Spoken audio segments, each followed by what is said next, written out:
पूज्य गुरुदेव का आगमन हो चुका है। सुंदर गुरु वंदना के साथ में आज हम सभी कथा के चतुर्थ दिवस में प्रवेश करेंगे। जय जय श्री राधे, हर हर महादेव, श्री शिवाय नमस्तुभ्यं। हेलो हेलो, जय जय जय रे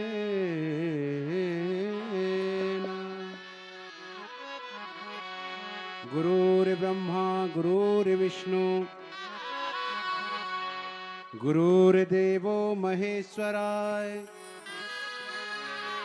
गुरुर् साक्षात् परब्रह्मा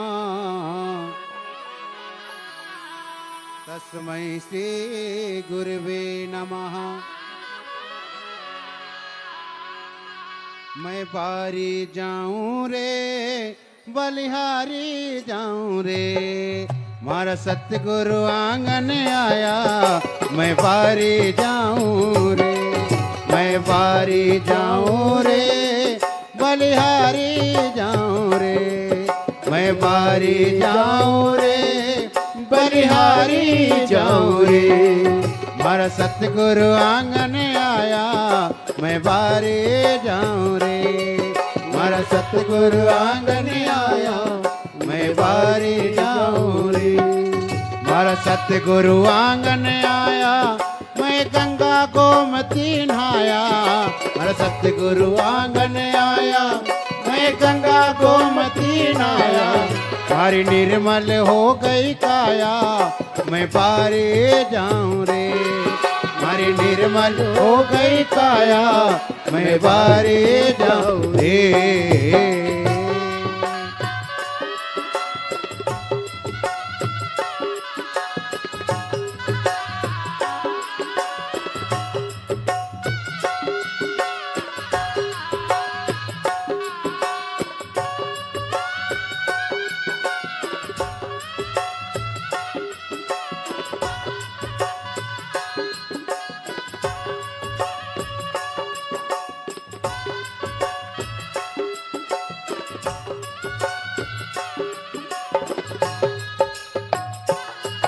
भोले गुरुदेव भगवान की जय। जय जय श्री राधे।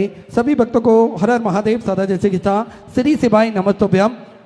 पूज्य गुरुदेव का आगमन हो चुका है। गुरुदेव व्यासपीठ पर मंचासीन हो चुके हैं।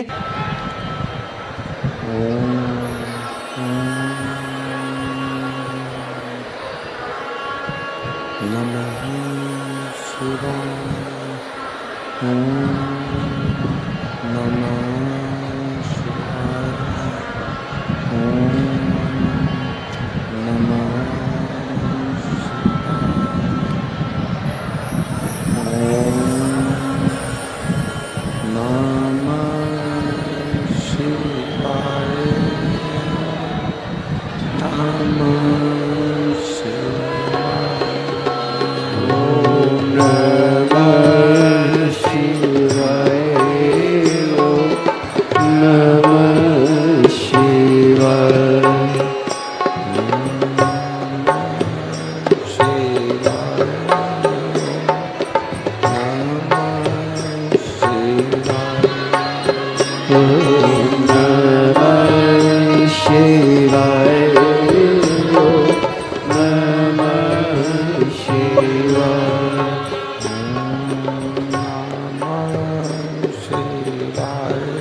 शिवाय नमः शिवाय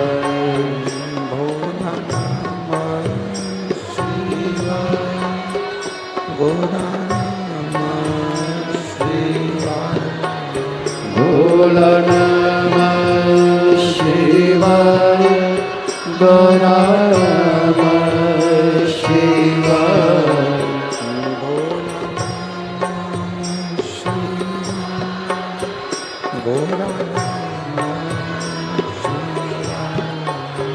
भोला नमः शिवाय गौरा नमः शिवाय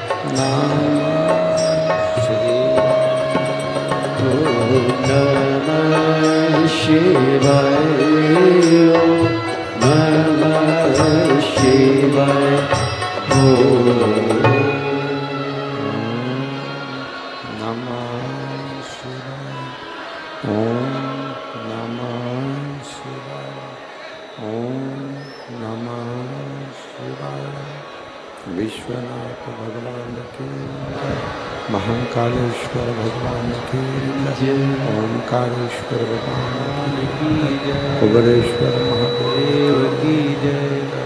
हर हर महादेव हर हर महादेव हर हर महादेव। काशी विश्वनाथ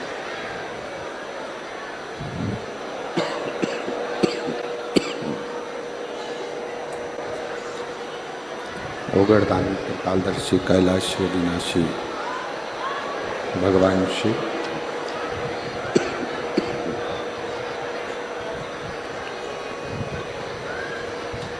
जिनकी पवित्र पावन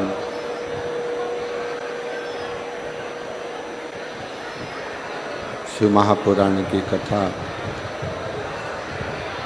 संपूर्ण विश्व के कल्याण हेतु बाबा देवादिदेव महादेव की कृपा से, उनकी करुणा, उनकी उदारता से संतों की ये पवित्र भूमि,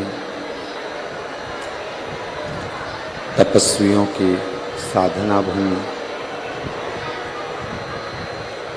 पवित्र पावन रतनगढ़ के अंतर्गत रतनगढ़ राजस्थान में ये पवित्र पावन शिव महापुराण की कथा का दिव्य और भव्य आयोजित किया गया है। पवित्र भाई श्री हनुमान प्रसाद जी पोद्धर जी की ये पवित्र धरा, पवित्र भूमि, जहाँ बैठकर आप और हम भगवान शंकर की पवित्र कथा का लाभ ले रहे हैं। भगवान शिव ओगड़दानी त्रिकालदर्शी कैलाशी अविनाशी शंकर जो संपूर्ण विश्व का कल्याण करने वाले हैं, संपूर्ण जगत का उद्धार करने वाले हैं, ऐसे भगवान शिव की पवित्र कथा के मुख्य यजमान स्वर्गीय पुरुषोत्तम लाल जी लाहोटी जी की स्मृति में श्री दिनेश जी लाहोटी, रतनगढ़ राजस्थान, जिला चुरू, एक बार यजमान परिवार के लिए जोरदार ताली बजाकर स्वागत करें। चोंगे चोंगे जैसी आवाज आ रही है पूरे साउंड में।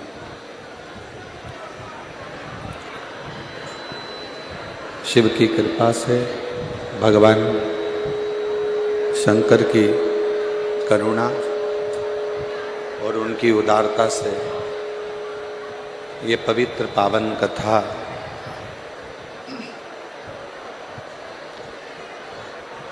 संतों की इस पवित्र धरा पर, पवित्र भूमि पर, तपस्वियों की तप भूमि पर, साधकों की साधना भूमि पर ये पवित्र पावन शिव महापुराण की कथा श्रवण करने का सौभाग्य मिला।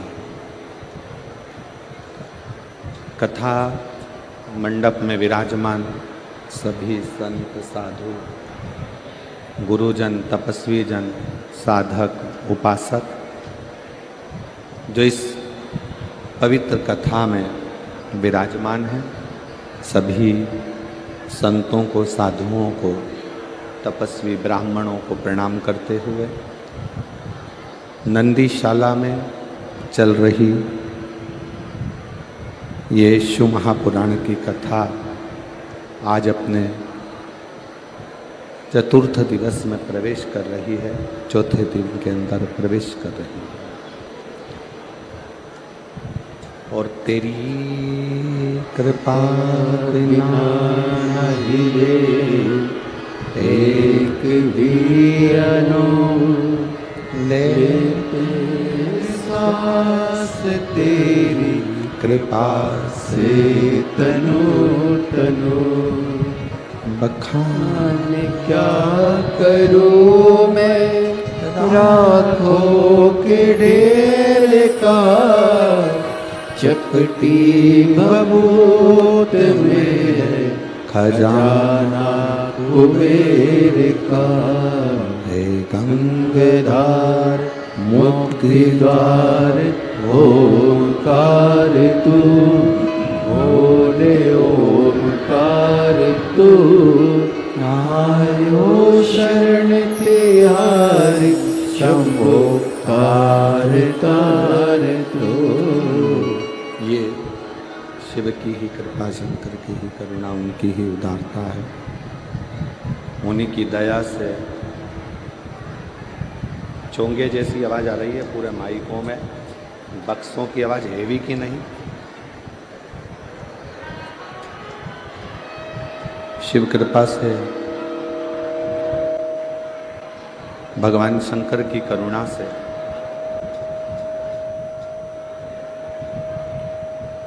चतुर्थ दिवस की कथा आप और हमको चारों अवस्थाओं का भान कराती है।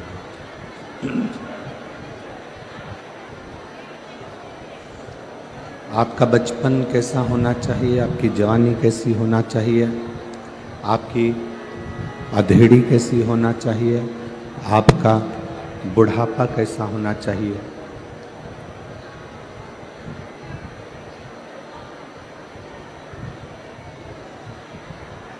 चारों अवस्थाओं का स्मरण करा देती है।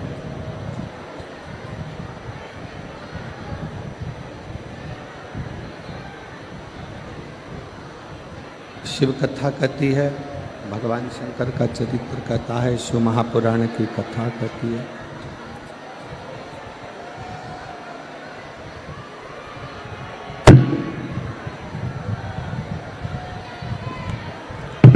भगवान शंकर की पवित्र कथा कहती है, शिव महापुराण की कथा कहती है कि बचपन, जवानी, अधेड़ी और बुढ़ापा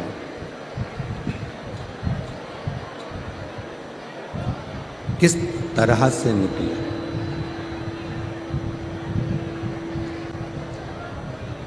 हम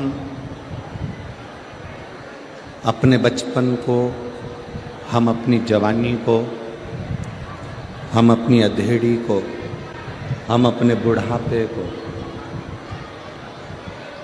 परमात्मा के चरणारविंद में कैसे पहुंचे। किस तरह से भगवान की आराधना करते हुए, भगवान का भजन करते हुए, भगवान का स्मरण करते हुए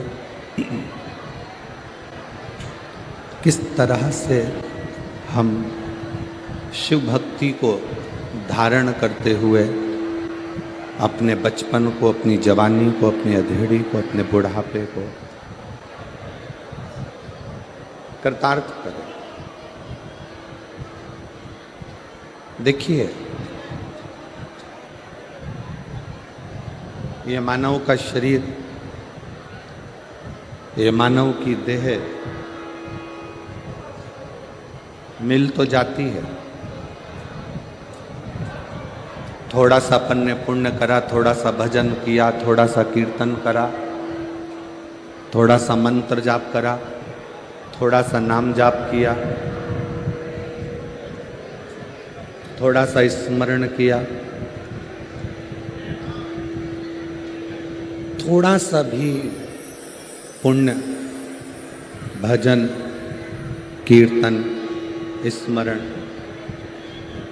हम करना प्रारंभ करते हैं, और जैसे जैसे हम भजन की ओर डूबते चले जाते हैं,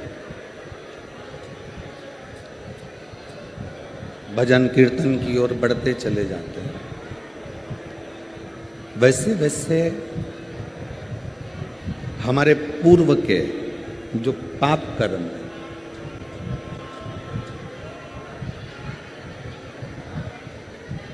हमारे पूर्व के जो हमने पाप कर्म करे होते हैं, कहीं छल, कहीं कपट,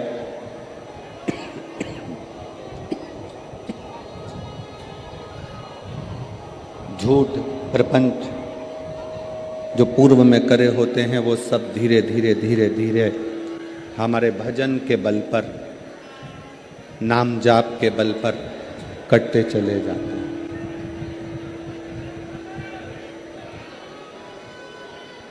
तुलसी बाबा ने रामचरितमानस में प्रभु के नाम की महत्वता को ज्यादा दर्शाया।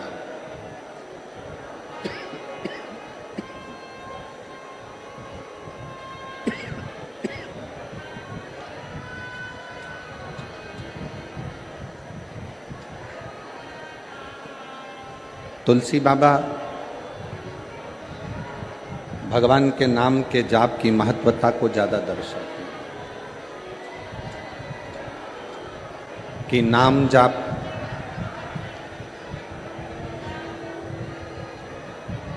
जितना जितना मंत्र जाप, नाम जाप जितनी जितनी मात्रा में बढ़ता चले जाता है, पाप कर्म उतना कटता चले जाता है, उतना कटे।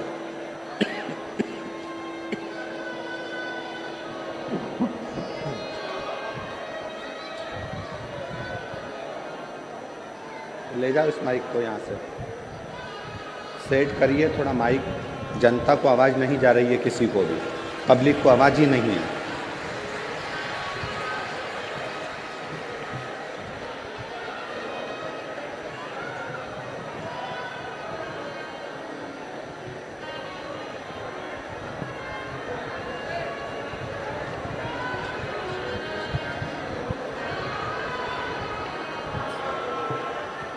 मंत्र जाप की महत्वता,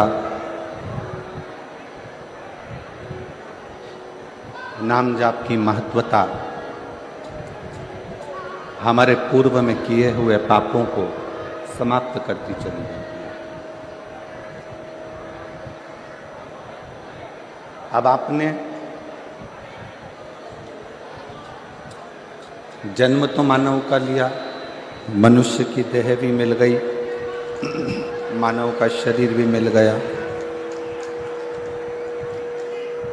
पर इस शरीर को पाकर, इस शरीर को प्राप्त कर कर आप भजन की मात्रा कितनी बढ़ा रहे हैं।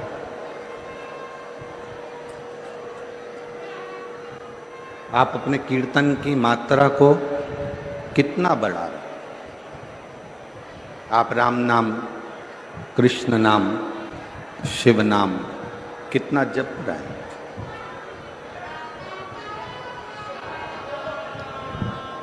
दुनिया में किसी की सामर्थ्यता नहीं है कि आपके दुख को कोई काट दे। और ये बात पहले की कथाओं में भी वर्णन कर चुके हैं।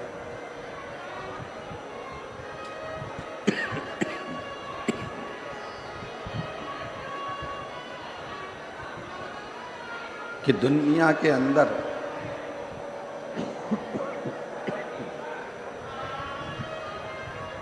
दुनिया में किसी की सामर्थ्यता नहीं है कि आपके दुख को कोई काट सके।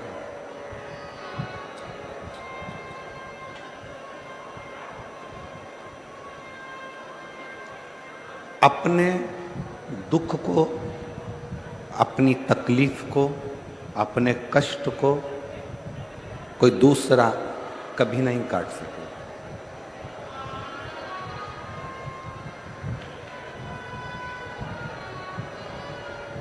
तो पीछे भी आवाज लगा रहे हैं, साइड में आवाज लगा रहे हैं।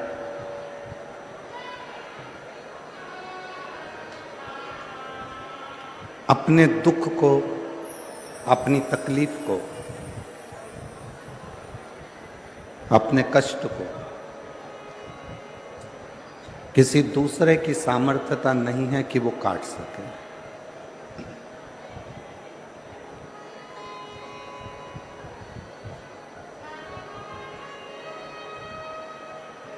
शिव महापुराण की कथा कहती है, अपने दुख को, अपनी तकलीफ को, अपने कष्ट को केवल अपना किया गया नाम जाप, अपना किया गया मंत्र जाप, अपना किया गया भजन, अपना किया गया सत्कर्म, अपना किया गया कीर्तन, अपने स्वयं के दुख को काट सकता। कोई दूसरा नहीं काटेगा। कोई दूसरे की सामर्थ्यता नहीं है कि कोई दूसरा काट सके। किसी की सामर्थ्यता नहीं है कि कोई उस दुख को, कोई उस तकलीफ को, कोई उस कष्ट को कोई मिटा सके।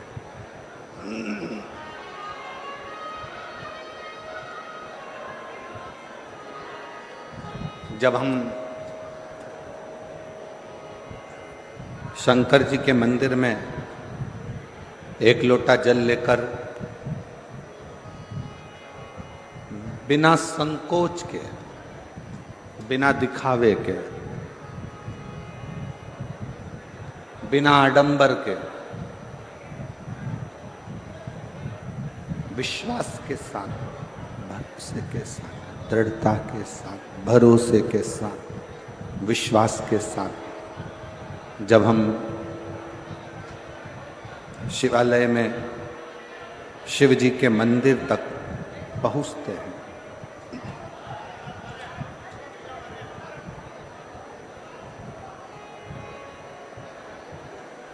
तब 33 कोटि देवता अपने अपने कार्य में लग जाते हैं। सब अपने अपने कर्म में, अपने अपने कार्य में सब देवता लग जाते हैं।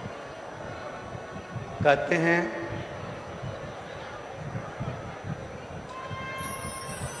दो देवियों को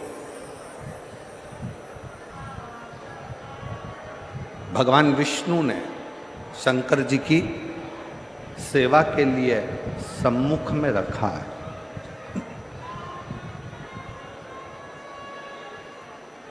पहले नंबर पर माता लक्ष्मी और दूसरे नंबर पर भाग्य देवी।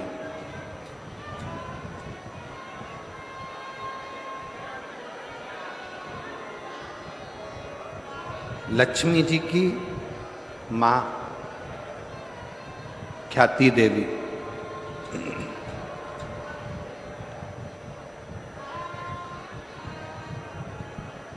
जब लक्ष्मी जी की माँ ख्याति देवी लक्ष्मी जी की शादी भगवान शंकर जी से करना चाहती थी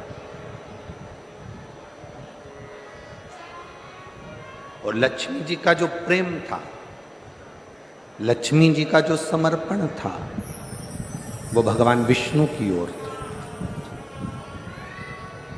भगवान नारायण की ओर था।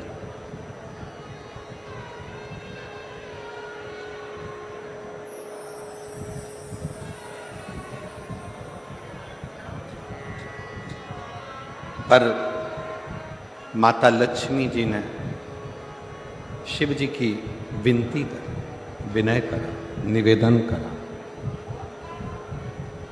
भगवान शंकर से कहा कि प्रभु मैं भगवान विष्णु से स्नेह करती, उनसे प्रेम करती,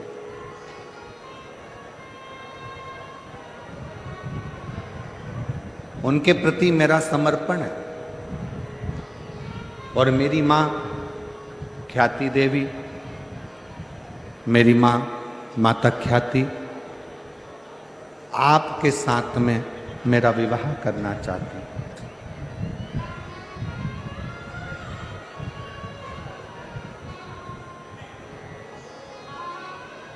और मेरा पूर्ण समर्पण भगवान नारायण के प्रति है, भगवान विष्णु के प्रति।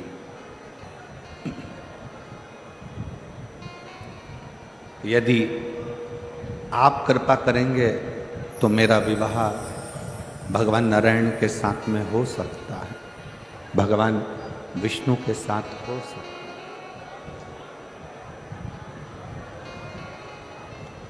यदि आप करुणा करेंगे तो मैं भगवान विष्णु के साथ ब्याह जाऊंगी, मैं भगवान विष्णु के साथ विवाह हो। शिव जी ने माता ख्याति प्रातः काल में जब पार्थिव शिवलिंग का पूजन कर रही थी,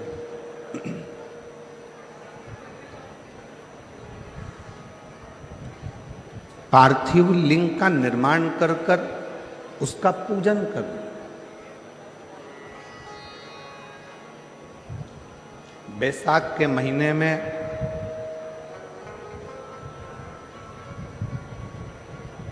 शिव सप्त तीर्थ का बड़ा महत्व है।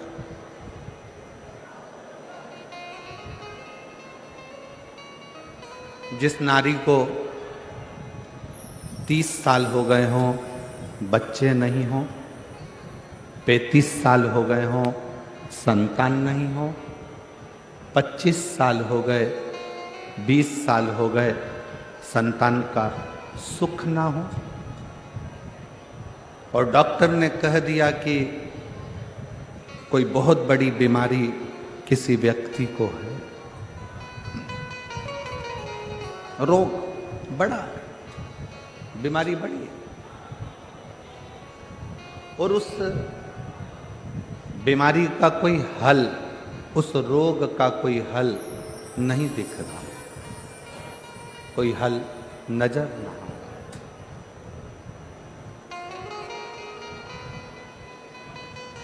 कोई हल दिख ना रहा। तो बैसाख महीने में शिव सप्त तीर्थ का एक अनुष्ठान अपने जीवन में जरूर करें। मट्टी के पात्र में जल भरना और मट्टी के पात्र में जल भरकर प्रतिदिन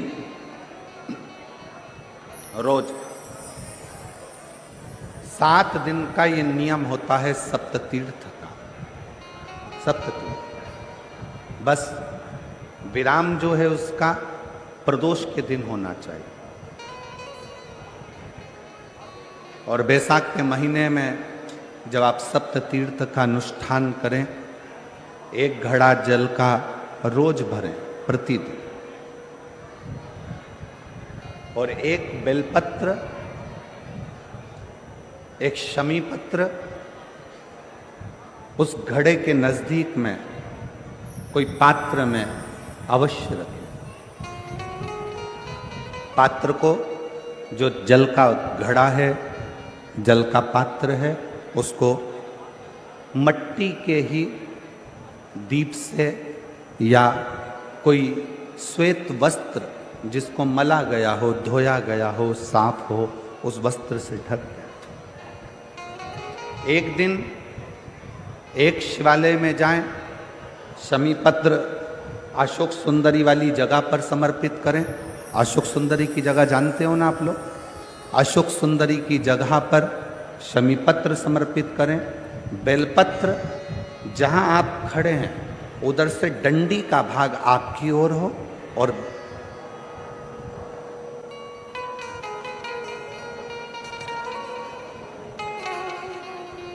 जहां आप खड़े हैं वहां डंडी का भाग आपकी ओर हो और बेलपत्र शिव जी को समर्पित करा जाए। फिर जो मट्टी के पात्र में जल है वो भगवान शंकर को अपनी कामना कर कर शिव जी को समर्पित करो।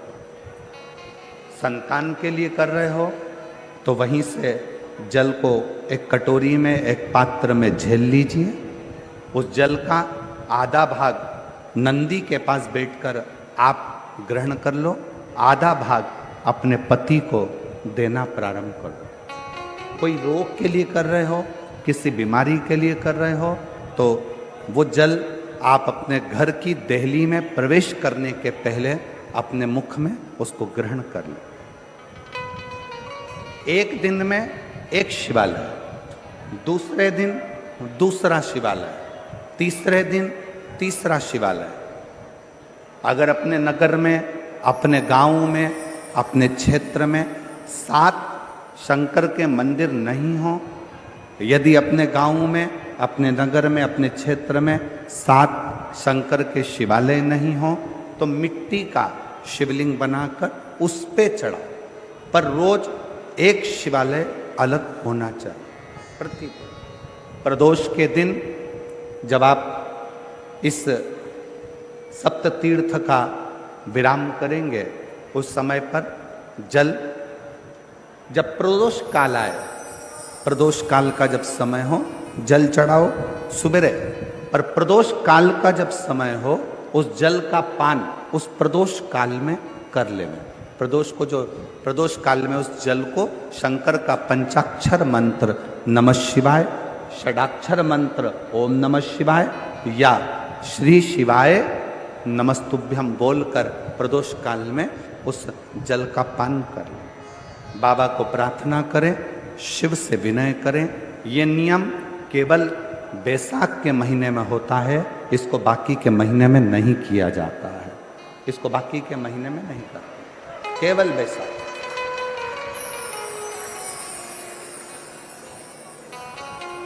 शिव सप्त तीर्थ का जो नियम है वो अपने जीवन में धारण करें। और हम तो कहेंगे,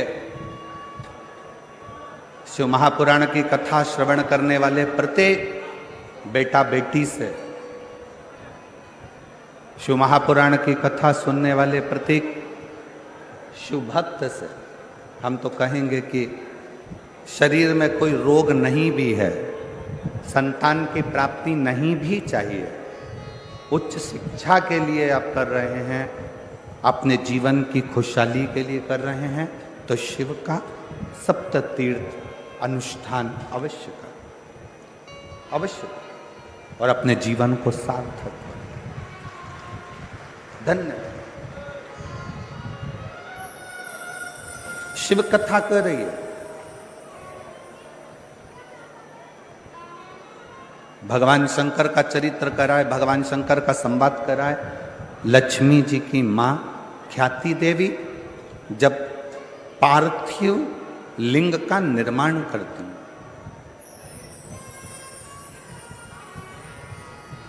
मां ख्याति देवी जब पार्थिव लिंग का निर्माण कर कर पूजन करती है, तब भगवान शिव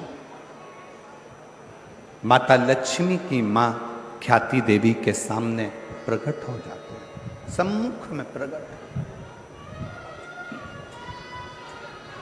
सामने प्रकट।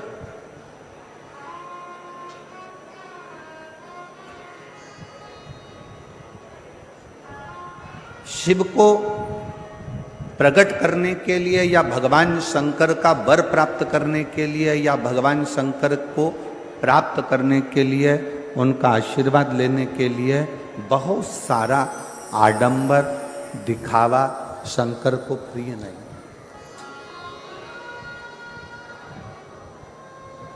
शंकर की प्रियता आपके मन की निर्मलता, आपके मन का शुद्ध भाव। दुनिया के लोग कहते हैं 1 कुंटल शिव जी को दूध चढ़ाओ,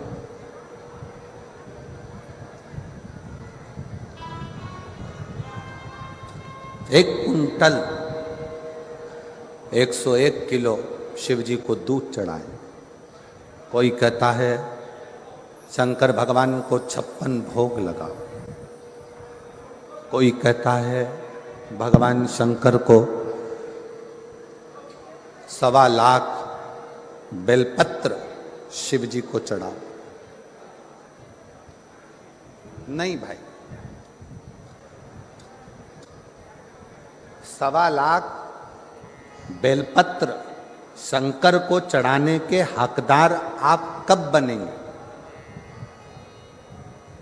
1.25 लाख बेलपत्र चढ़ाने के हकदार आप शंकर भगवान को कब बनोगे? जब आपने अपनी जिंदगी में 1.25 लाख बेलपत्र के पेड़ लगाए हों।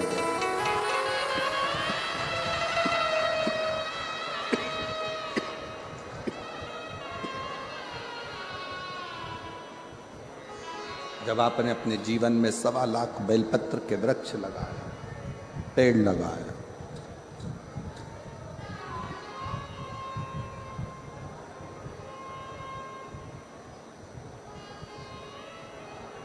बहुत ध्यान से सुनना। बेलपत्री का एक पत्ता, बेलपत्र का मात्र एक पत्ता अगर भगवान शंकर का पंचाक्षर मंत्र नमः शिवाय, षडाक्षर मंत्र ओम नमः शिवाय, श्री शिवाय नमस्तुभ्यम कहकर मात्र एक पत्ता आप अगर शंकर के शिवलिंग को चढ़ाते हो तो वो 1.25 करोड़ पत्र के बराबर अपने आप हो जाता है। अपने ये चोंगे जैसी आवाज आ रही है, गला पकड़ रहा है, बहुत ज्यादा साउंड।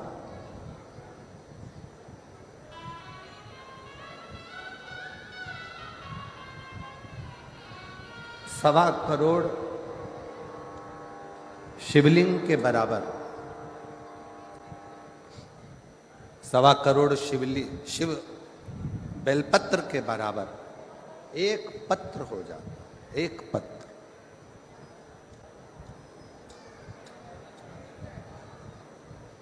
अब कोई तुमसे कह दे हमने संकल्प लिया है 1.25 लाख शंकर भगवान को शिवलिंग पर बेलपत्र चढ़ाऊंगा, ना, इतने बेलपत्र का संकल्प तब लेना जब तुमने इतने बेलपत्र के वृक्ष लगाए। अब पेड़ तो तुमने एक लगाया नहीं और बचा कुचा था तो किसी ने बेलपत्री का पौधा लगाया था, बेलपत्र का वृक्ष लगाया था, और मालूम पड़ा अपना संकल्प पूरा करने के चक्कर में तुमने वो बेलपत्री के पत्ते पत्ते डालियां सब तोड़ दिए और वो बेलपत्री के वृक्ष को पूरा की पूरा एकदम वीराना सा कर दिया। तो ईमानदारी से बोलो, शंकर जी प्रसन्न होंगे क्या? वृक्ष एक नहीं लगाया,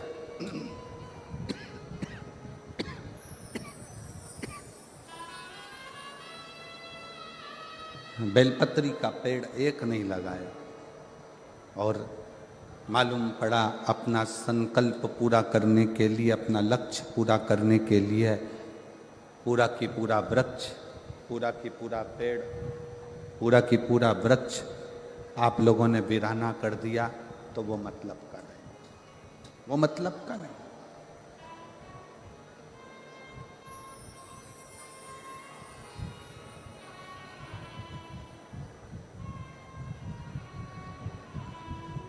एक बेलपत्र के पत्र में 33 कोटि देवताओं का वास होता है। एक बेलपत्र के पत्र में, इनको भेजो यहाँ आवाज सुने आके, यहाँ की आवाज कहाँ है, साउंड वाले को बुलाओ यहाँ पर।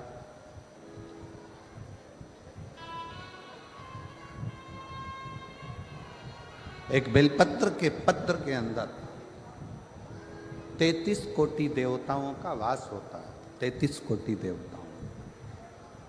और जब आप और हम भगवान शंकर को एक बेलपत्र समर्पित करते हैं, जब आप और हम भगवान शंकर को एक बेलपत्र समर्पित करते हैं, तो यह मानकर चलना तुम एक देवता पर बेलपत्र नहीं चढ़ा रहे हो, 33 कोटि देवताओं की पूजन एक ही बेलपत्र से तुम पूर्ण कर रहे हो, पूर्ण कर।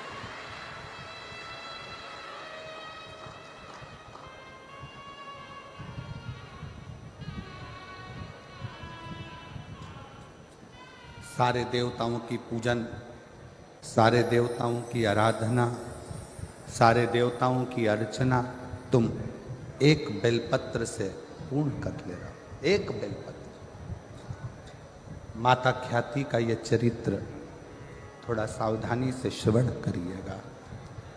माता ख्याति जब उनके पास में कुछ भी नहीं, शिव की आराधना, शंकर का भजन, शंकर का स्मरण, शंकर का कीर्तन, शंकर का मंत्र जाप,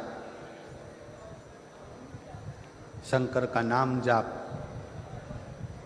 ख्याति देवी ने पार्थिव शिवलिंग का निर्माण किया, अर्चना करी। और जब ख्याति देवी ने भगवान शंकर के शिवलिंग का निर्माण कर कर, पार्थिव लिंग का निर्माण कर कर जब उसकी अर्चना करी, उसकी पूजन करी, शिव जी सम्मुख में प्रकट हुए, भगवान शंकर सम्मुख में प्रकट। अब माता ख्याति ने ना तो 1.25 लाख बेलपत्र चढ़ाए हैं, ना माता ख्याति ने बहुत सारा नैवेद्य लगाया है, ना माता ख्याति ने बहुत सारा दीप मालिका लगाई। माता ख्याति ने अपने मन को, अपने हृदय को, अपनी चित्तवृत्ति को, अपने विश्वास को शंकर को समर्पित किया है, शिव को दिया शंकर। और मैंने तेरे ही भरोसे बाबा, तेरे ही भरोसे हवा में उड़ती जावागे बाबा, तोर हटो छटीला में कटी जावागे। भोले मैं तेरी पतन, शंभो मैं तेरी पतन। शिव जी प्रकट हुए, कहा ख्याति क्या चाहती हो, तुम क्या चाहती हो? ख्याति देवी ने कहा बस प्रभु, मेरी बेटी लक्ष्मी का विवाह आपके साथ करना चाहती हूं। शंकर भगवान मुस्कुराए, मेरा शिव ओघड़दानी मुस्कुराए, और शंकर भगवान ने कहा ख्याति, आज तुम मुझसे कुछ मांगो, उससे पहले आपसे मैं कुछ मांगना चाहता हूं।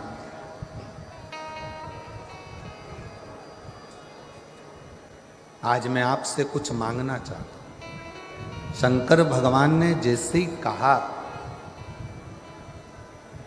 कि मैं ख्याति आपसे कुछ मांगना चाहता हूं, ख्याति प्रसन्न हो गई। जिस ओघड़दानी ने, जिस शंकर भगवान ने अपने ससुर हिमालय राज से कुछ नहीं मांगा, जिन शंकर भगवान ने अपने ससुर दक्ष प्रजापति से कुछ नहीं मांगा, जिन शंकर भगवान ने अपने नारायण से कुछ नहीं मांगा, जिन शंकर भगवान ने अपने देवताओं से कुछ नहीं मांगा, वो शंकर भगवान आज ख्याति से कुछ मांग रहे हैं। तो ख्याति देवी बड़ी प्रसन्न हो, बहुत प्रसन्न, बहुत प्रसन्न। मांगो। ओघड़दानी आज क्या मांगना चाहते हैं? कहा ख्याति बस इतना सा चाहिए, लक्ष्मी की शादी मेरे साथ नहीं, लक्ष्मी की शादी तो भगवान नारायण के साथ कर दीजिए, भगवान विष्णु के साथ।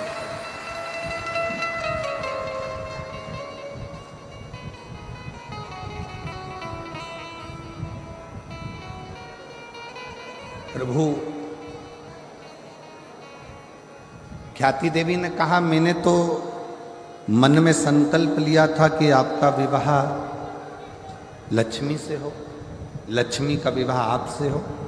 भगवान शंकर ने कहा नहीं नहीं नहीं, मैं विवाह नहीं करना चाहता, लक्ष्मी से नहीं।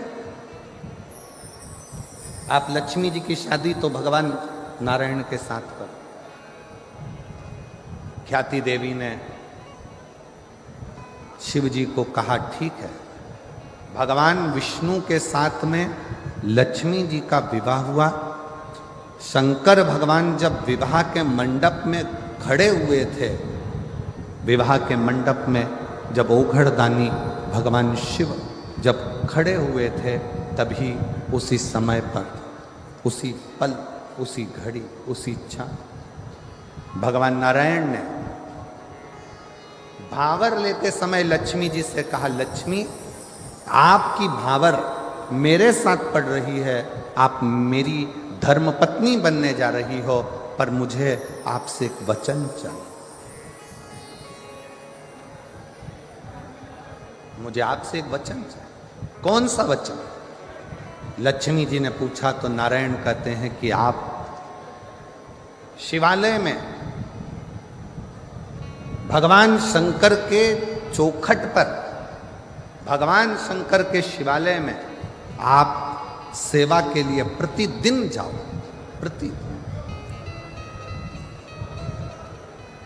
प्रतिदिन सेवा में आपको जाना, ठीक है? पर आपकी सेवा छूट जाएगी प्रभु। अगर मैं शंकर भगवान के मंदिर में जाऊंगी, शिवालय में जाऊंगी, तो आपकी सेवा छूटेगी। नारायण कहते हैं, लक्ष्मी मेरी सेवा भले छूटे, पर शिव की सेवा नहीं छूटना चाहिए। तुम्हें जाना, तुम्हें जाना।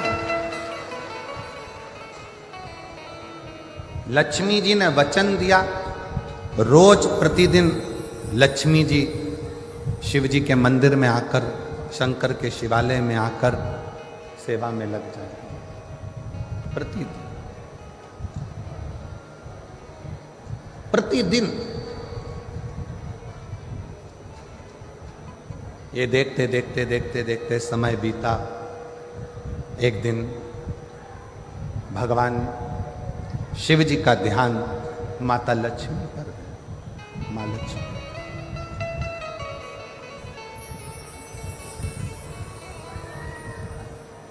और शिव जी का ध्यान जब माता लक्ष्मी पर गया तो लक्ष्मी जी ने विनय कर पूछा, स्वामी की आज्ञा है, मैं आपकी सेवा में प्रतिदिन आऊंगा। स्वामी,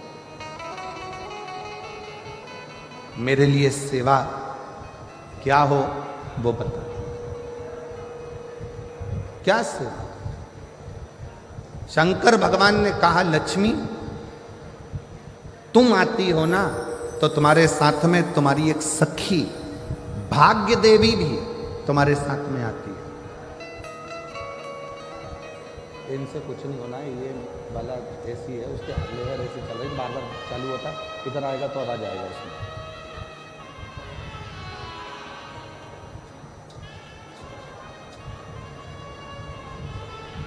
लक्ष्मी तुम आती हो ना, तो तुम्हारे साथ में भाग्य देवी भी आती है। तुम्हारे साथ में वो भाग्य देवी स्वयं आती है। तो लक्ष्मी तुमसे और भाग्य देवी से मैं केवल इतना कहना चाहता हूं कि लक्ष्मी कोई जल का पात्र लेकर जब मेरे मंदिर में आएगा, कोई जल का पात्र लेकर जब मेरे शिवालय में आएगा, जल चढ़ाएगा, उसका पात्र खाली हो जाएगा। दुनिया की दृष्टि में लगेगा कि ये जल का लोटा, ये जल का पात्र खाली हो गया, पर लक्ष्मी मेरा निवेदन है, वो जल का पात्र भले खाली हो, पर जो चढ़ाकर जल जाएगा उसके पात्र में तुम्हें बैठकर उसके दरवाजे तक जाना।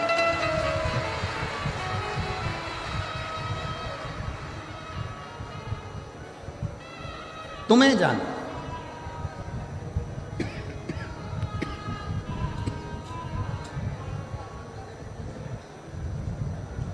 और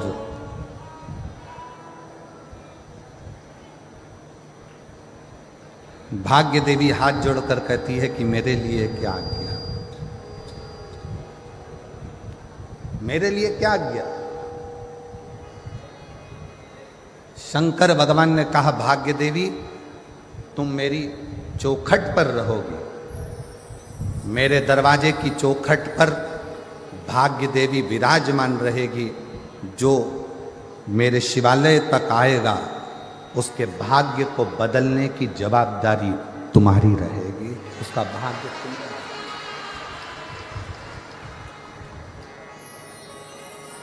संकल्प लो, मना नहीं,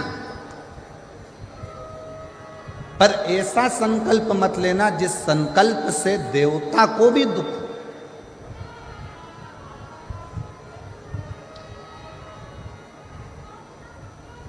सवा लाख बेलपत्र चढ़ाऊंगी, मैं संकल्प करती हूं 1000 लीटर दूध शिव जी पे चढ़ाऊंगी, संकल्प लेती हूं।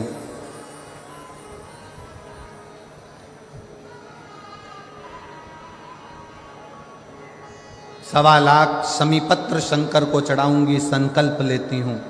ऐसा संकल्प ना लीजिए। कभी कभी संकल्प के चक्कर में देवता भी फंस जाते हैं, और संकल्प के चक्कर में फंसते हैं तो शंकर जी को आकर फिर उन देवताओं में संधि कराना पड़ती है। एक प्रसंग शिव महापुराण का है। पार्वती जी ने एक व्रत किया, और वो व्रत था अपने बच्चों के स्वास्थ्य के लिए।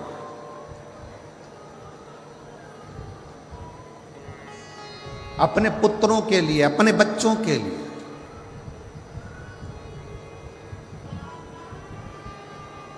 गणेश जी, षडानंद कार्तिकेय जी, जया, विषहरा, श्यामली बारी, दौतली, देव, अशोक सुंदरी, शंकर जी की जो 6 बेटियां हैं, शंकर जी के जो पुत्र हैं, उनके लिए मां पार्वती व्रत कर रही।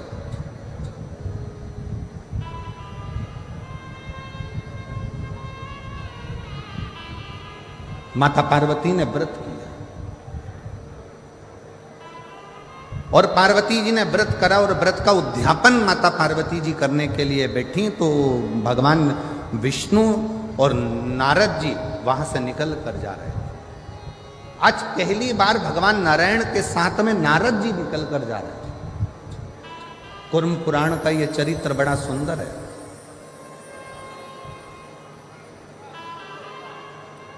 भगवान विष्णु और देवऋषि नारद वहां से निकलते निकलते जा, देव ऋषि नारद अपनी गर्जना के संग नारायण श्रीमन नारायण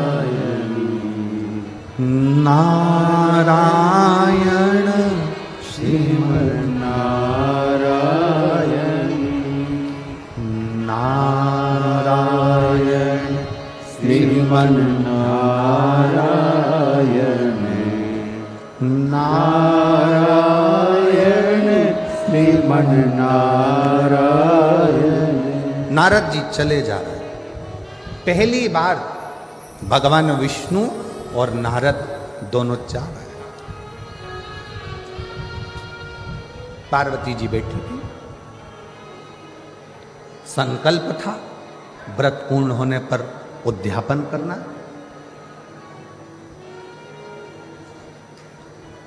आप उद्यापन कराने के लिए किससे विनय करे पार्वती? उद्यापन के लिए निवेदन किससे करे पार्वती? पार्वती जी ने भगवान विष्णु को आते हुए देखा, देव ऋषि नारद को आते हुए देखा, तो पार्वती जी ने हाथ जोड़कर भगवान नारायण और नारद जी का आदर कर कर कहा, मुझे उद्यापन करना है। मेरा एक संकल्प था, मैंने अर्चना करी, मैंने व्रत करा, मैंने पूजन करी, मैंने आराधना करी और मेरा वो नियम पूर्ण हुआ है और मुझे उद्यापन करना है। उद्यापन के लिए मैं किसको बुलाऊं? कौन मेरे इस उद्यापन को कराएगा? कौन मेरे उद्यापन को पूर्ण करेगा? कौन करेगा?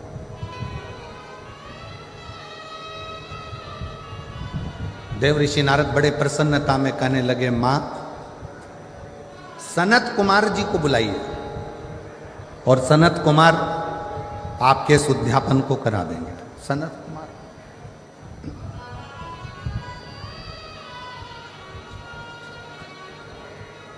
पार्वती जी ने नंदी जी को भेजा, सनत कुमार जी को आमंत्रित किया। सनत कुमार उद्यापन कराना है, वो भी देवाधिदेव महादेव के यहां, पार्वती जी के यहां। जगत जननी जगदम्बा माता पार्वती और शंकर भगवान मेरे यजमान बनेंगे। बड़ी प्रसन्नता हुई। सनत कुमारों ने विचार करा, चलो उद्यापन की तैयारी करो। पहुंच गए सनत कुमार।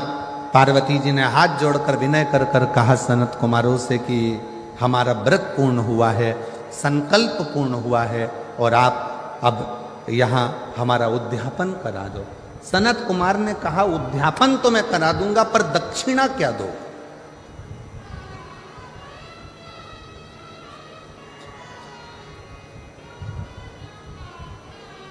सबसे मुख्य तो दक्षिणा है।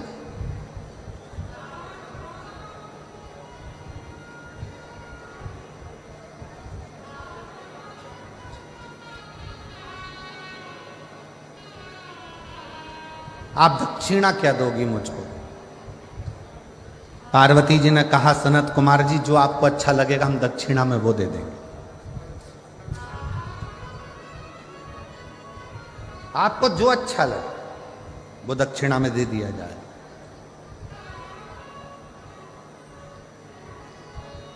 सनत कुमार ने कहा, मां पहले संकल्प करना पड़ेगा कि जो दक्षिणा में मांगूंगा वो तुम्हें देना पड़ेगा। पार्वती जी ने संकल्प दे दिया कि तुम जो दक्षिणा में मांगोगे मैं वो दे दूंगी। अब अनुष्ठान पूरा हुआ, उद्यापन पूरा हुआ। उद्यापन पूरा होने के समय पर पार्वती जी ने जो संकल्प दिया था, इसलिए बहुत सोच समझकर विचार करना।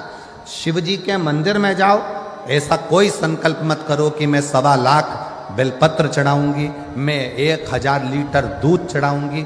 शिव महापुराण में ये कुछ नहीं लिखा कि 1.25 लाख बेलपत्र दिया जाए कि 1000 लीटर दूध शिव जी को दिया जाए। शिव महापुराण की कथा तो कहती है, देसी वेद लक्षणा अगर कोई गौ माता है, उस गौ माता का 1 चम्मच दूध, 1 चम्मच भी जाने दो, 2 बूंद अगर वेद लक्षणा देसी गाय का मिल जाए तो वो 2 बूंद दूध भी अगर शंकर को चढ़ाओगे तो शंकर स्वीकार कर कर तुम्हारी झोली भर गई।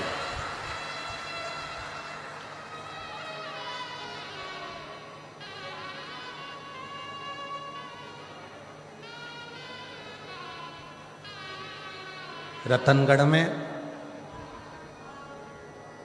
इतनी गौशाला देखकर,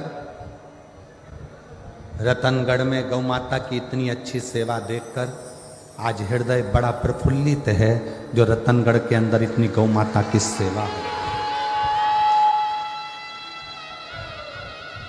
पूरे रतनगढ़ के रहवासियों को, रतनगढ़ की गौशालाओं का संचालन करने वाले एक एक ग्वाले को, रतनगढ़ की गौशालाओं को संचालित करने वालों को और रतनगढ़ की गौशालाओं का सेवा संभाल करने वालों के चरणों को मैं दंडवत करता हूं, प्रणाम करता हूं। बहुत सुंदर से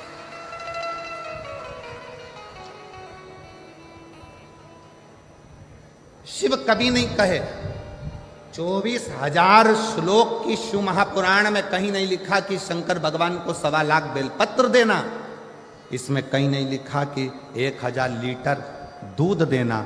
यहां तो लिखा एक श्रद्धा का एक बूंद दूध भी विश्वास की बेलपत्र के साथ शिव को समर्पित करोगे तो शंकर उस तुम्हारा कल्याण कर देंगे। उसको स्वीकार कर, स्वीकार।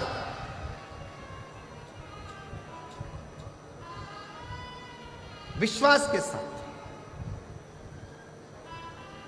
भरोसे के साथ।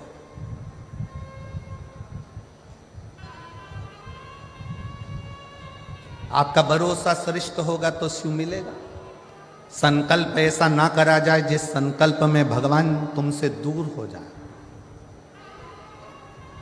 पुण्य करने के चक्कर में पाप मत कर बैठो। पुण्य करने जा रहे हो और मालूम पड़ा पाप कर्म कर बैठे तो वो पुण्य की कोई परिभाषा, कोई परिभाषा। भागवत जी होती है तो उसमें प्रसाद का वितरण होता है। राम कथा होती है तो उसमें प्रसाद का वितरण होता है। गीता जी होती है तो उसमें प्रसाद का वितरण होता है। हनुमान जी का कार्यक्रम होगा, भजन संध्या हुई तो उसमें भी प्रसाद का वितरण होता है। पर शिव महापुराण में कथा होने के बाद प्रसाद का वितरण भी नहीं होता। प्रसाद का वितरण भी नहीं होता। क्यों? पुण्य करते करते कहीं हम पाप कर्म ना कर बैठे। प्रसाद कहां बंटता है? धर्म की जगह पर। किटी पार्टी में कभी प्रसाद नहीं बंटता, शादी में कभी प्रसाद नहीं बंटता, 25वीं शादी की सालगिरह में प्रसाद नहीं बंटता, गोल्डन जुबली सिल्वर जुबली में प्रसाद नहीं बंटता, तुम्हारे बच्चों के जन्मदिन पर प्रसाद नहीं बंटता। प्रसाद हमेशा सत्कर्म की जगह पर, धर्म की जगह पर, मंदिर में, कथा में, सत्संग में, पुण्य की जगह पर प्रसाद वितरण होता है। प्रसाद बांटने वाला जब खड़ा होता है, प्रसाद देने के लिए अपना वाला आता है तो हाथ उसका ऐसा हो जाता है और पराया आता है तो हाथ ऐसा हो जाता है। पुण्य की जगह पर खड़े होकर भी वो प्रसाद बांटने खड़ा है। प्रसाद देने वाले का प्रसाद है, मंदिर का प्रसाद है, पर अपना बेटा आया तो हाथ ऐसा हो गया, अपनी पत्नी आई तो हाथ ऐसा हो गया, अपना वाला आया तो हाथ ऐसा हो गया और दूसरा आया तो थोड़ा सा चल चल, और अपनी पत्नी आई तो तुरंत उसको ज्यादा से ज्यादा दे दिया, बच्चे को ज्यादा से ज्यादा दे दिया। धर्म की जगह पर खड़े होकर भी अगर तुम अपना और पराये का भेद करोगे तो नरक चले जाओगे। इसलिए शिव महापुराण में प्रसाद वितरण नहीं होता, क्योंकि शंकर यहां 24 घंटे रहता है।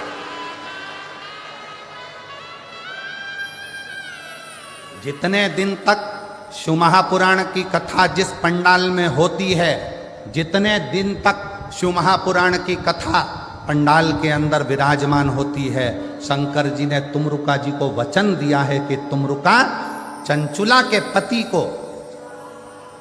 मोक्ष देकर, चंचुला जैसी बेधव्य स्त्री को, विधवा नारी को भी अखंड सौभाग्य देकर मैं आज वचन देता हूं कि जिस जगह पर शिव महापुराण की पोथी रखी होगी उस जगह पर मैं कैलाश और काशी छोड़कर 7 दिन वहीं पर निवास करूंगा। मेरा वहां निवास है। अब शिव जी का यहाँ निवास है और शंकर के दरवाजे पर प्रसाद वितरण हो, किसी को ज़्यादा किसी को कम दे दिया, शंकर की दृष्टि में आ गया तो भोगना जीव को पड़े, इसलिए शिव महापुराण में प्रसाद वितरण की मूलता नहीं है। शिव महापुराण का सबसे बड़ा प्रसाद है श्री शिवाय नमस्ते। हम आप भी जपो, दूसरे को भी जपवा, आप भी भजो, दूसरे को भी भजो। संकल्प ऐसा ना लो जिस संकल्प में दुख खड़ा हो जाए। 2 बूंद देसी गाय का अगर वेद लक्षणा गाय का दूध है वो शिव को स्वीकार, केमिकल का दूध शंकर को स्वीकार नहीं, शंकर को स्वीकार।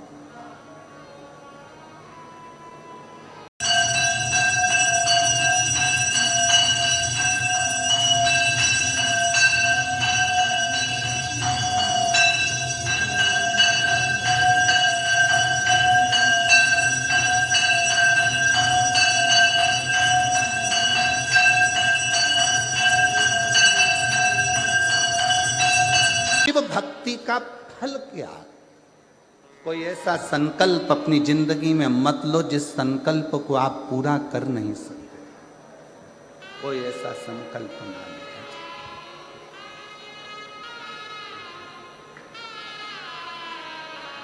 बस उसको निर्मल मन से,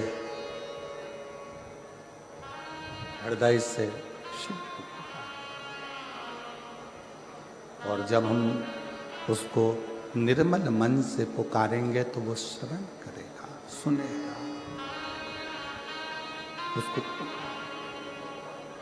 कहाँ नहीं है शिव? सर्वस्व। रतनगढ़ वाले ये सोचें कि ये कथा का पंडाल है, आपकी बुद्धि से निकाल देना कि ये कथा का पंडाल है। 7 दिन मेरे शंकर भगवान ने वचन दिया है तुमरुका जी को। जब एक विधवा, एक बेधव्य चंचुला देवी को जब अखंड सौभाग्य दे रहे थे ईश्वर जी गोरा जी बनकर, जब चंचुला के अखंड सुहाग कर रहे थे, तब मेरे शंकर भगवान ने वचन दे दिया था ये शिव पुराण की पोथी जहाँ रखी होगी वहाँ मैं स्वयं काशी और कैलाश छोड़कर विराजमान रहूं।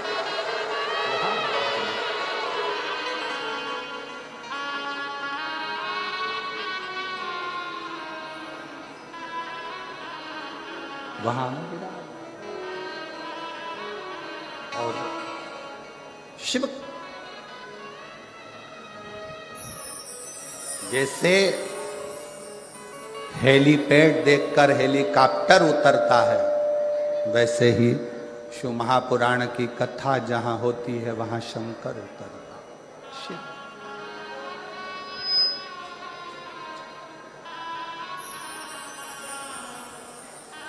शिव फूलों की कलियों में, काशी की गलियों में, तेरे बिना कुछ कहना, तेरे बिना भी क्या जीना, ओ भोले तेरे बिना ही क्या जीना, ओ शंकर रे तेरे बिना ही क्या जीना। शिव के बिना सब शून्य, सब शून्य।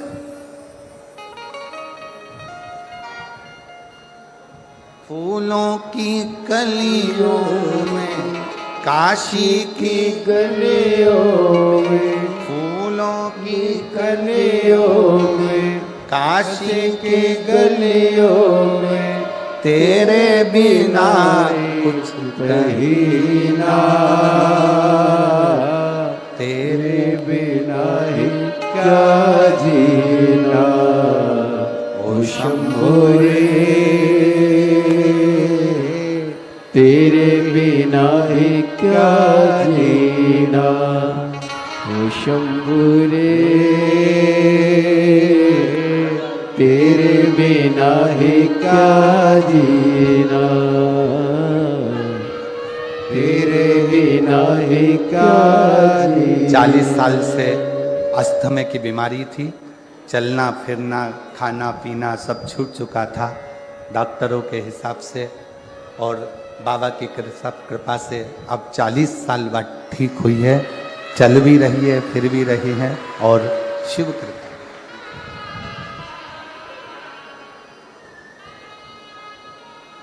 फूलों की कलियों में काश की गलियों में तेरे बिना कुछ नहीं ना, तेरे बिना ही क्या जीना। ओ शंभु रे तेरे बिना ही क्या जीना। ओ बाबा रे तेरे बिना ही क्या जीना। शिव के आश्रित, बिना दिखावे के, बिना आडंबर के, बिना कोई दिखावे के शिव को शंकर।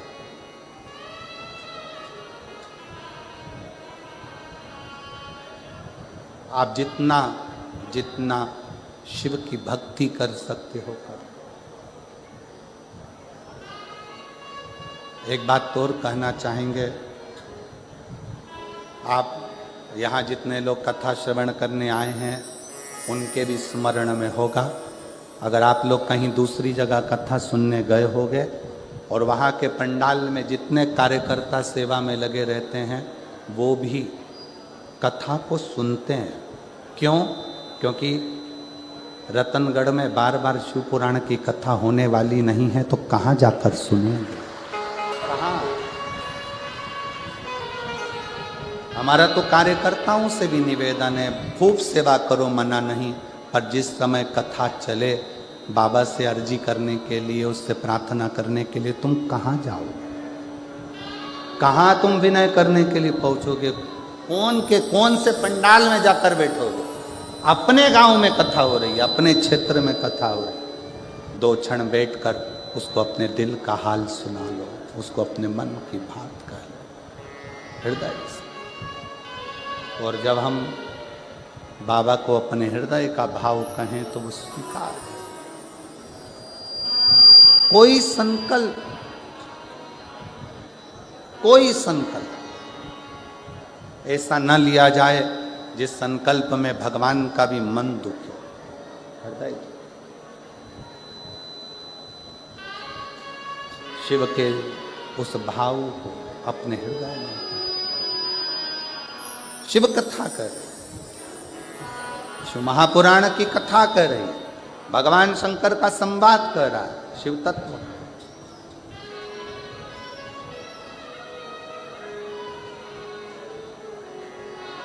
पार्वती जी हाथ जोड़कर सनत कुमारों से कह रहे,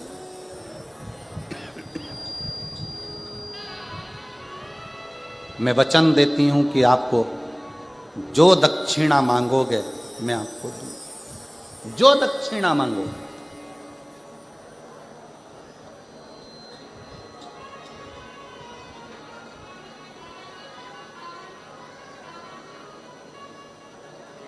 तेलुगु रामायण में एक बहुत सुंदर संवाद आता है रावण का।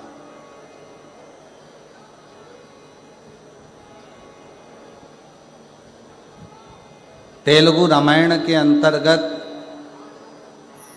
एक संवाद रावण का आता है कि रावण जब दशरथ जी जब वन में विचरण कर रहे थे और एक बाण छोड़ा गया था जो हिरण के लिए छोड़ा गया था, शब्द भेदी, और वो किसको लग गया था? जम के बोलो जरा। श्रवण कुमार। वो बाण लग गया।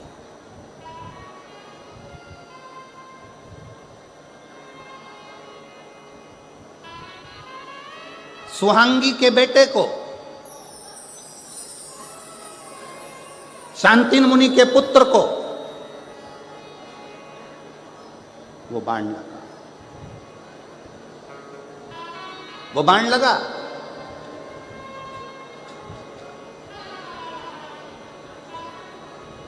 जनक जी को वो स्मरण में था कि दशरथ जी के हाथ से श्रवण कुमार मरे हैं, श्रवण कुमार को बाण लगा, वो जनक जी के स्मरण में था।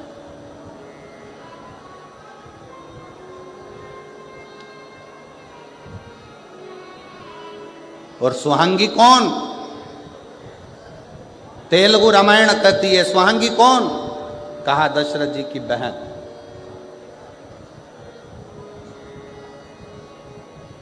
जैसे देव ऋषि नारद की एक बहन थी ऋषिका, वैसे ही दशरथ जी की भी एक बहन थी स्वामी।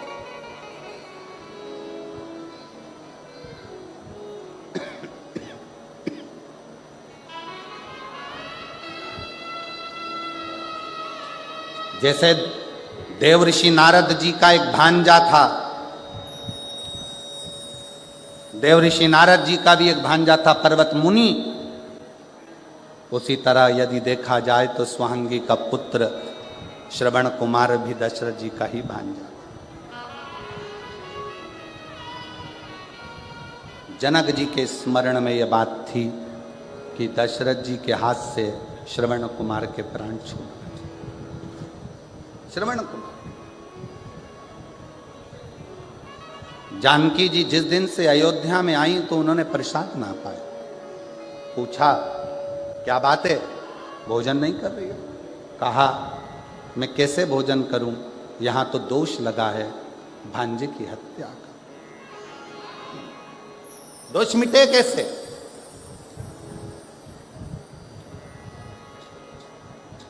कैसे? विश्वामित्र बाबा ने कहा 10,000 ब्राह्मण को एक जगह पर बिठाकर भोजन कराओ, दोष मिटेगा।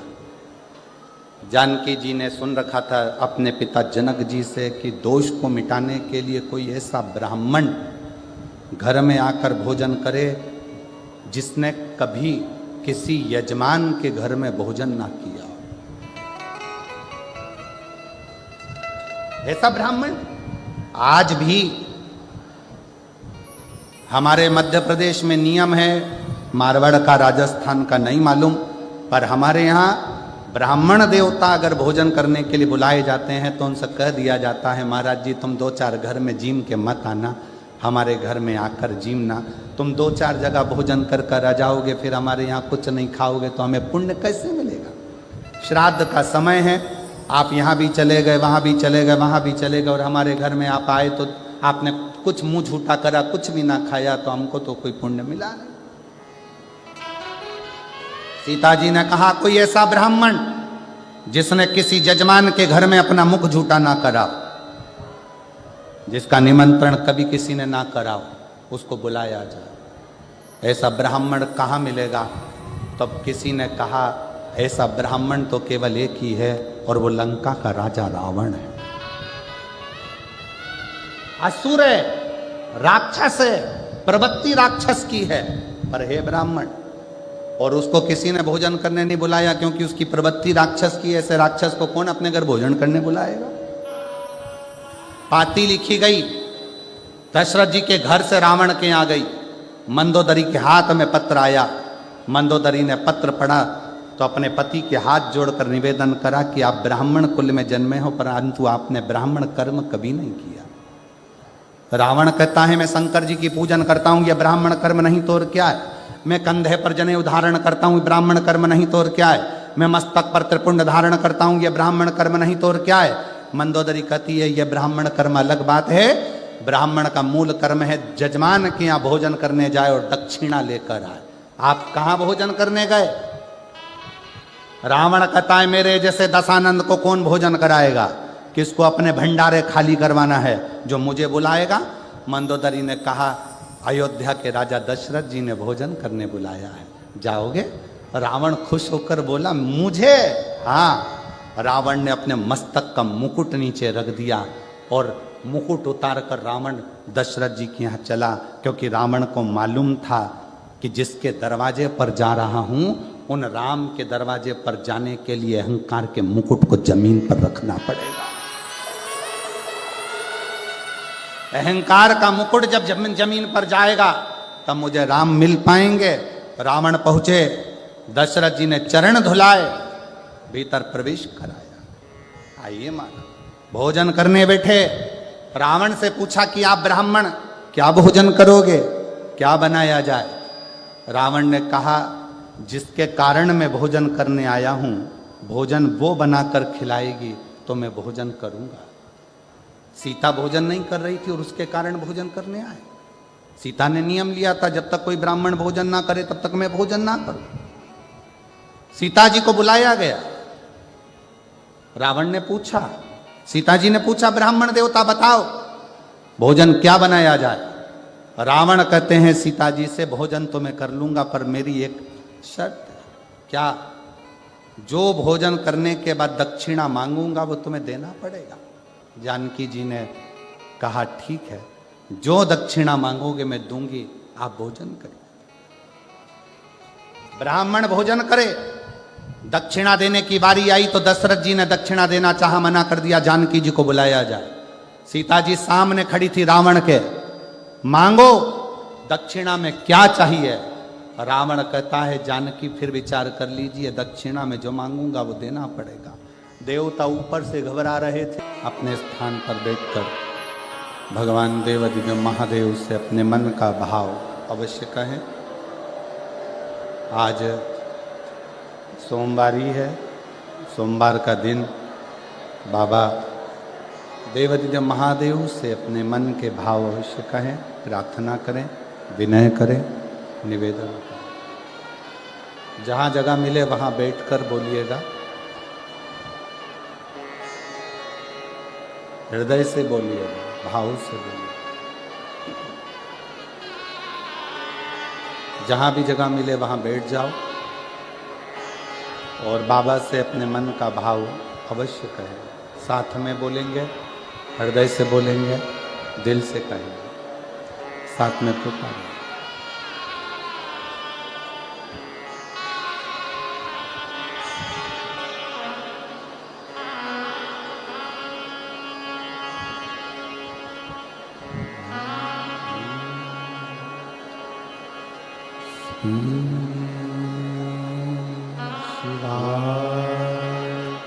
नमस्तु श्री शिवाय नमस्तु श्री शिवाय नमस्तु श्री शिवाय नमस्तु श्री शिवाय नमस्तु भोला सब दुख काटो ओ भोला सब दुख काटो शिव शंकर जपो तेरी माला भोले बाबा जपो तेरी माला भोला सब दुख काटो मारा ओ भोला सब दुख काटो मारा वेश है मंगल मंगलकारी वेश है मंगल मंगलकारी शमशान वासे आवारा शमशान वासे आवारा ओ भोला सब दुख काटो मारा ओ भोला सब दुख काटो मारा।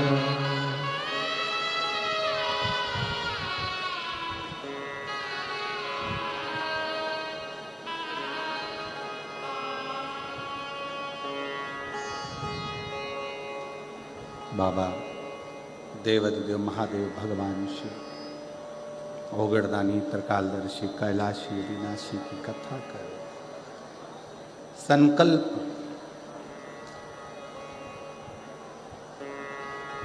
कोई ऐसा ना लिया जाए जिससे देवताओं को भी दुख हो। पार्वती जी ने संकल्प दे दिया कि जो दक्षिणा में मांगोगे मैं दे दूंगी।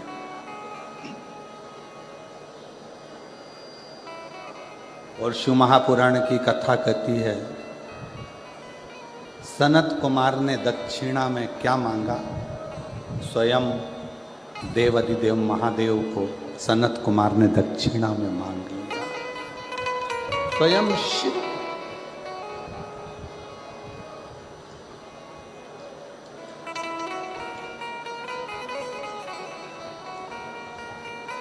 स्वयं शंकर भगवान को दक्षिणा में मांग लिया सनत कुमार। पार्वती जी चक्कर खाकर भूमि पर गिर गई।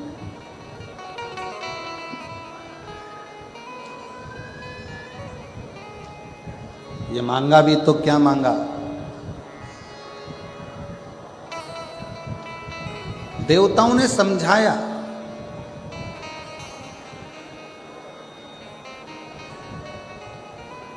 पार्वती जी को बहुत उपदेश दिया। आपने कहा था सनत कुमार को मांगने के लिए कि मांग लो, उन्होंने मांग लिया। अब आप शिव को दो। पार्वती जी बोली कि मैं शंकर भगवान को कैसे दे सकती,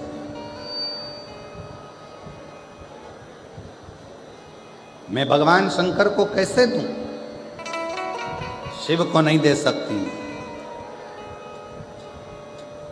भगवान विष्णु आए और भगवान नारायण ने आकर पार्वती जी को समझाया कि माँ आपको शिव जी को देना ही पड़ेगा, शंकर भगवान को देना।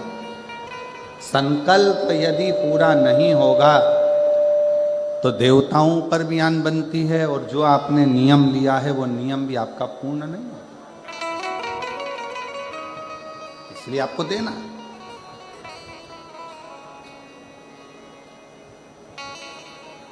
सवा लाख बेलपत्र का कोई संकल्प ना लीजिए, बहुत ऊंचा ऊंचा संकल्प ऐसा ना लो जिस संकल्प से आपका और हमारा भी हृदय दुखे।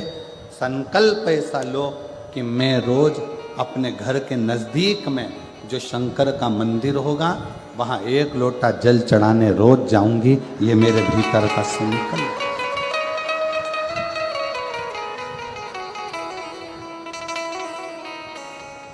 सारी समस्या का हल 1 लोटा।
शिव कुमार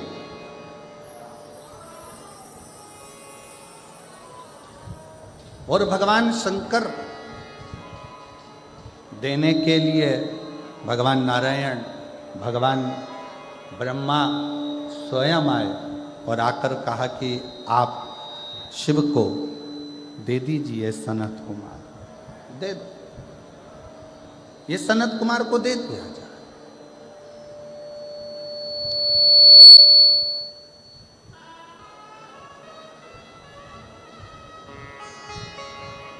यदि कई जिंदगी में संकल्प लेना हो तो ऐसा संकल्प लीजिए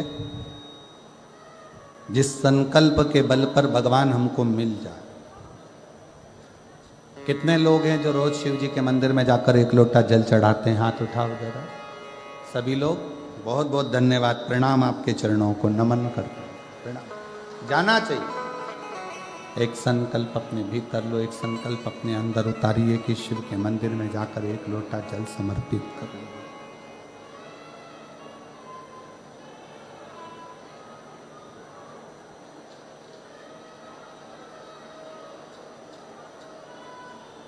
शिव जी को दे दिया सनत कुमार को। खूब रोई मां पार्वती, खूब बिलखी, नेत्र में जल था, आंख में आंसू भरे हुए थे, रो रही थी। सबने समझाया, कहा आप शिव जी को दे दो, वापिस भगवान शंकर को, सनत कुमार जी को कुछ देकर पुनः ले लेना। चोंगे जैसी आवाज आ रही है, उसको सेट तो करो। शिव को पुनः वापिस ले लीजिएगा।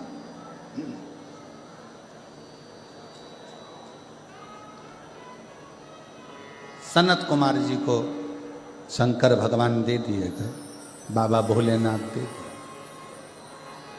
अब शंकर भगवान को लेके सनत कुमार जी एक वीराने में बैठकर, जरा ध्यान देना, सनत कुमार जी जैसी चतुरता जिंदगी में रखना। मांगा भी, पूजन की दक्षिणा में अगर कुछ मांगा तो स्वयं शंकर को ही मांग लिया कि मुझे शून्य, मुझे शून्य।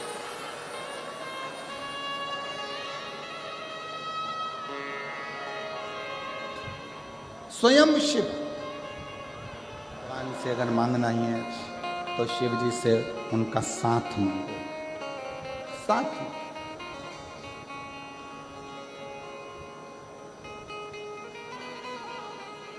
सनत कुमार ले गए, वीराने में बैठ गए। एक अभी तक सनत कुमार कथा कहते थे, सत्संग कराते थे, तो सनत कुमार ऊपर सिंहासन पर बैठते थे और नीचे श्रोता बैठते थे। आज सनत कुमार को ऐसे वक्ता मिले हैं, स्वयं देव अधिदेव महादेव स्वयं शंकर मिले हैं, तो सनत कुमार नीचे बैठे हैं और शंकर भगवान एक शिला पर बैठकर सनत कुमार को ज्ञान उपदेश, ज्ञान उपदेश।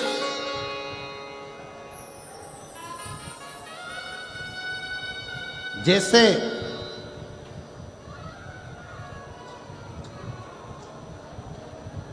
बुढ़ापा सुधारने के लिए 3 चीजें बहुत जरूरी हैं और वो अभी से जरूरी है। पहले नंबर पर देने के लिए दान, दूसरे नंबर पर अपनी जिंदगी सुधारने के लिए ज्ञान, और तीसरे नंबर पर आज्ञाकारी संतान। ये 3 बहुत जरूरी। बुढ़ापा अगर सुधारना है तो अभी से हमको ऐसा क्रम करना पड़ेगा कि बच्चों में ये संस्कार देना पड़ेंगे कि तुम भोजन कराओ, तुम प्यासे को पानी पिलाओ, तुम सेवा करो, तुम चाह करो। ये हमारे बच्चों में संस्कार आना चाहिए।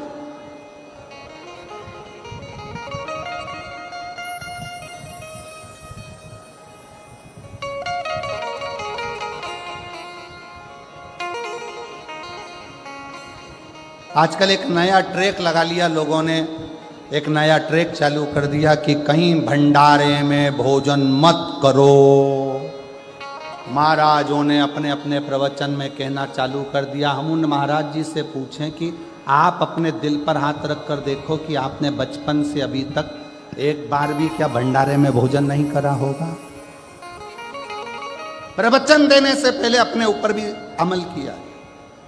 शिव महापुराण की कथा तो जाने दो, महाभारत का चरित्र कहता है कि पांडवों ने यज्ञ की रचना करी और उस यज्ञ में घंटा लगाया और घंटा बजा नहीं, तो पूछा ये घंटा क्यों नहीं बजता? ये घंटा क्यों नहीं बजता? ब्राह्मणों ने कहा भंडारे के भोजन में कोई भूखा रह गया है, इसलिए ये घंटा नहीं बज रहा। पता करो कि भंडारे के भोजन में कौन भूखा रहा। पूरी हस्तिनापुर को छाना गया। एक झोपड़े में एक संत बैठे थे। जाकर भीम ने और युधिष्ठिर ने हाथ जोड़कर पूछा कि आपने भंडारे का भोजन नहीं किया क्या? संत कहते हैं मैं भोजन करने के लिए आता, पर मुझे थोड़ा सा पुण्य चाहिए। पुण्य? हाँ, महाभारत का चरित्र कहता है भंडारा वो कराता है जिसकी जिंदगी में कोई पुण्य प्रबल हुआ हो, वो भंडारा कराता है। और भंडारा खाने वाला भी वो होता है जिसने जिंदगी में कोई पुण्य करा हो। आजकल एक नया ट्रेक आ गया, हर व्यक्ति अपनी प्रवचन में कहता भंडारा मत खाना पाप लग जाएगा, ब्याज खा जाना पाप नहीं लगेगा, लोगों का मकान खा जाओ पाप नहीं लगेगा, लोगों की प्रॉपर्टी खा जाओ पाप नहीं लगेगा, भंडारा खा गए तो पाप लग गया। फिर किसी ने कहा भंडारा कराने वाले के पास जो धन आता है ना जाने कैसा कैसा आता है और उसका भाग खाते हो। अगर गलत धन आया होता तो वह जिंदगी में भंडारा नहीं करता, कहीं किटी पार्टी मना रहा होता। अगर गलत धन आता तो भंडारे में नहीं लगता, उसका गलत धन कहीं होटल में, बियर में, दारू में और कहीं मांसाहार में लगता। उसका धन अच्छा था इसलिए उसने भंडारा करा, और तुम अच्छे थे इसलिए भंडारा खाए।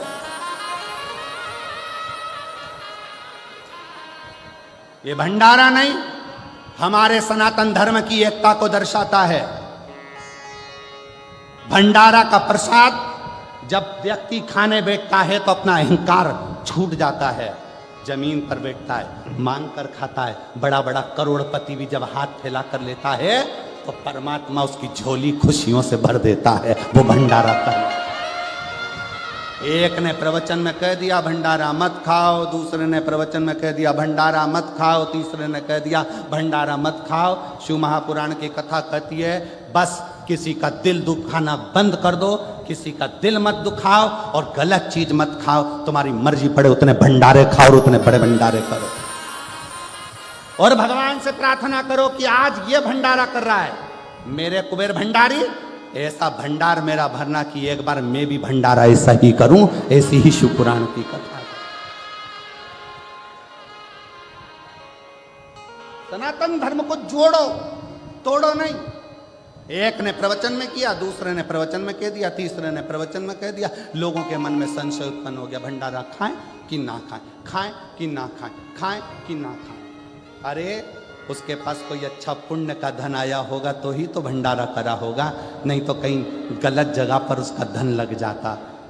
तुमने कोई पुण्य करा होगा तभी तो उस भंडारे का प्रसाद, नहीं तो तुम दारू की दुकान की लाइन में लगे होते, भंडारे की लाइन में नहीं लगे होते। तुम्हारा पुण्य प्रबल हुआ तो तुम भंडारे की लाइन में खड़े हो। ये तुम्हारी पुण्यता है।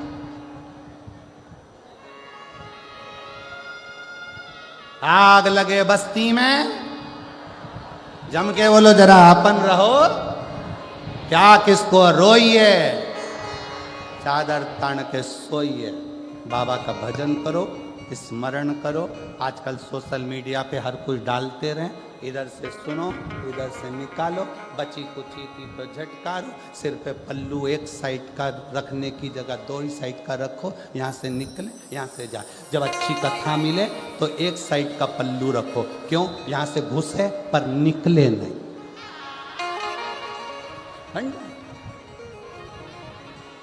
कहने वाला कहता रहेगा, तुम करते रहो।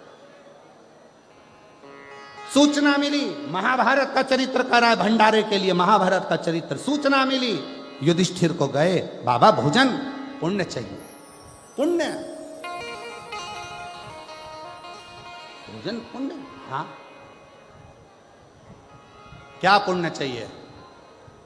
1008 अश्वमेध यज्ञ का पुण्य दो तो मैं भोजन करने चलूं। द्रौपदी के कानों में सूचना गई। द्रौपदी ने कहा चलो मैं बाबा को रिझा कर लाती हूं। कहा बाबा हमारे यहां भंडारा है, आप भोजन करो। संत ने कहा 1000 अश्वमेध यज्ञ का पुण्य दे दो। 1000 अश्वमेध। ठीक है बाबा। हाथ में जल लिया, संकल्प छोड़ा द्रौपदी ने, लो 1000 अश्वमेध यज्ञ का पुण्य फल दिया। युधिष्ठिर ने कहा अपन ने तो 1000 अश्वमेध यज्ञ करे नहीं। अर्जुन बोला द्रौपदी तुम झूठ बोल रही हो, अपन ने 108, 1000 तो जाने थे, 108 अश्वमेध यज्ञ नहीं करे तो फिर पुण्य कैसे दे दिया।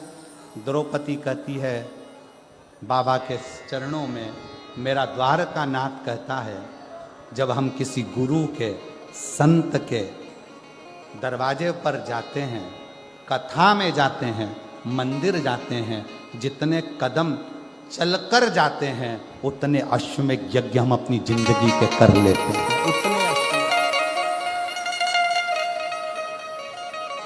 द्रौपदी ने 1008 अश्वमेध यज्ञ का पुण्य दिया बाबा को।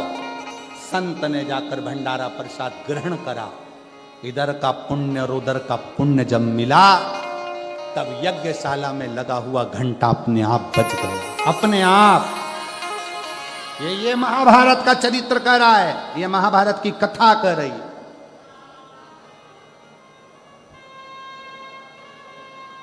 सनत कुमारों ने शिव को बिठाकर ज्ञान उपदेश लिया। शिव को पाओ, शंकर को ढूंढने का प्रयास करो। जैसे माता सती ने ढूंढा, जैसे माता पार्वती ने ढूंढा, वैसे आप ढूंढिए शंकर, शिव को।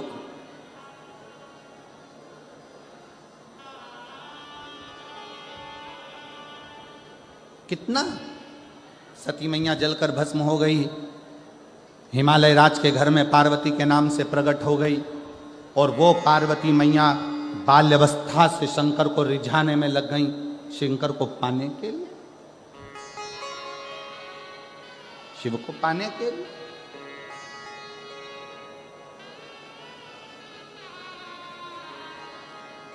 पार्थिव लिंग का निर्माण करना, शंकर को पुकारना, शिव भक्ति में आखिरी में शिव ने किया। शिव ने क्या चाहिए पार्वती? पार्वती जी कहती हैं मुझे शंकर को पति बनाना। कामदेव जलकर भस्म हो। शिव विवाह के पहले कामदेव जलकर भस्म कर दिया, क्योंकि शंकर काम के लिए शादी नहीं कर रहे हैं, शंकर राम कथा के लिए शादी कर रहे हैं, राम के भजन के लिए शादी कर रहे हैं। काम के लिए मेरा शिव विवाह नहीं कर रहा, राम के लिए मेरा शिव विवाह कर रहा है। विवाह राम। शिव कथा कहती है पार्वती जी ने भगवान देवाधिदेव महादेव भगवान शंकर की अर्चना करी, आराधना करी, और बाबा देवाधिदेव महादेव भगवान शिव ओगड़दानी त्रिकालदर्शी कैलाशी अविनाशी शंकर दूल्हा बनकर पार्वती को दुल्हन बनाकर विवाह करते। एक सनत कुमार और शिवजी की कथा बहुत सारी रह गई है, जिसको कल के प्रसंग में अपन लोग पूर्ण करेंगे, सुनेंगे उसको। और बैसाख महीने में शिवजी को चढ़ने वाले जल की महत्वता, बैसाख महीने में शंकर भगवान को चढ़ने वाली बेलपत्र की महत्वता,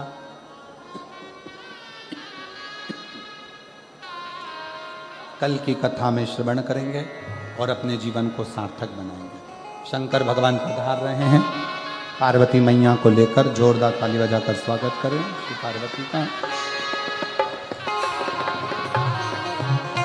देखिए पत्र बहुत सारे हैं, बहुत सारे पत्र हम पढ़ नहीं पाते हैं, पर प्रयास करेंगे कि ज़्यादा से ज़्यादा आप लोगों के बीच में आपके जो पत्र हैं वो भी पहुँचें। तो कई लोग पत्र लिखे हैं पर हम लोग बोल नहीं पाए, उसको कल परसों में अवश्य लेंगे। पार्वती जी शिव जी के गले में जयमाला पहना रही हैं। जोरदार ताली बजाकर स्वागत करो। अब भगवान शंकर पार्वती जी के गले में जयमाला पहना रहे हैं। हर हर। ओम मानस्तो के तने माना कि मानो गो को मानसबे कुरिका मानो वीरानुद्रा भाविनो बदि निरकमन्तः सदा वित्वा हवा महे दानवद्दो बलि राजा दानवेन्द्रो महाबला देनत्वा प्रतिबंधनानि रक्षे माचल माचल